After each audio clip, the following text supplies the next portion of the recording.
evening to our viewers of the show African Rising, the Diaspora Awakens. I would like to ask you a very fascinating question, since we concentrate and talk more of the diaspora as well, because they are sort of excluded. Some of the children are actually being born in diaspora. They have never set foot on the motherland, yet this is their first home where they should feel as first-class citizens. Now, how do we spread the message? How do we get the right information on our historical prowess, our civilization contribution, and where we are headed as a continent? How do we get this kind of information to the young that are scattered across the diaspora? How can we tap into this beautiful market of lovers of information, lovers of African culture, when we don't have as much funding by African states, by the AU? We are just at the mercy of well-wishers and a few of us who have probably made it and decide to put back resources into creating platforms for information. How can we tap into this diaspora market? First of all, we need to build those bridges, make connections, even intra-African connections. And then also, we need to have also a broader view of what the African diaspora is. The African diaspora is not made up of only people like you and I, who can actually say, okay, I was born in Africa, or my father was born in Africa, and all of that. The African diaspora is made up of people that our ancestors colluded with the Europeans, to sell.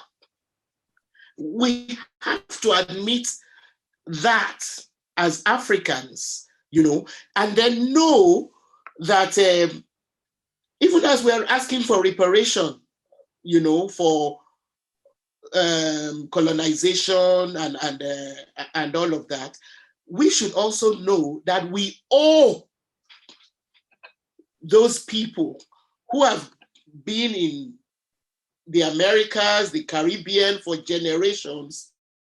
By admitting, that wrongdoing, we would be in better positioned to bridge, whatever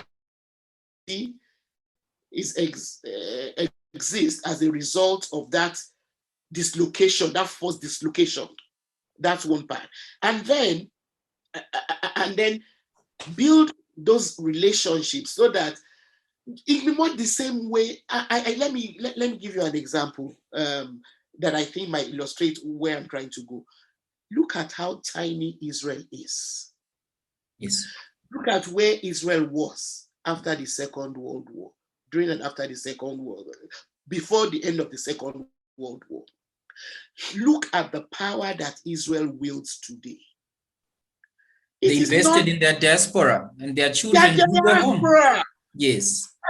Every a large portion of their diaspora saw that, look, their continuity, their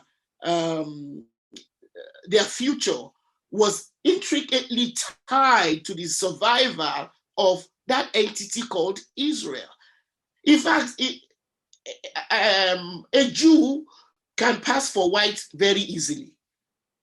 So they were not really as pressed as we are. All we have to do is show up, and our color is already, seen as something that makes us, that others us.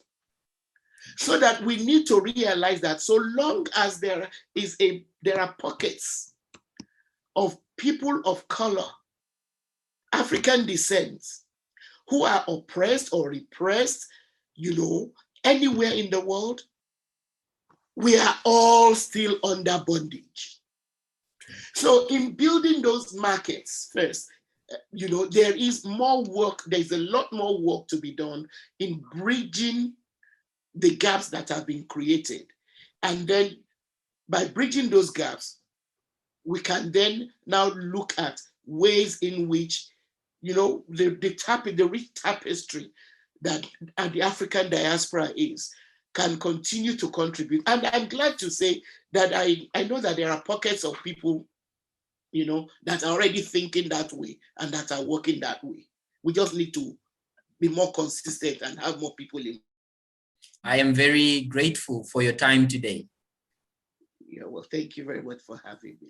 Thank you so much, ma'am.